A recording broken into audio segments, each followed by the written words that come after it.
Hi everyone, my name is Rishad. Today is the 15th of September 2025 and I'll be going over my weekly option chain analysis for Tesla for the upcoming expiry on the 19th. We see the max Y level for CE and PE has increased. This is positive. Quantity is higher for CE. That's positive. Change is much higher in CE. That's positive as well. Short squeeze is higher in CE. That's positive. And the PCR is the same, so negative.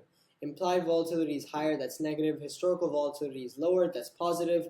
RSI is higher. That's positive. There's no divergence. That's positive. The MACD is positive.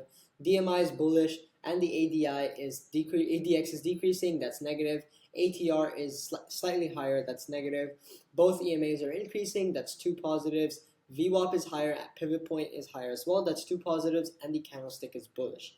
The new support and resistance are both 400. The previous support was 320, the previous resistance was 350, and the prediction this week for Tesla, based on the option chain analysis, is that it goes up.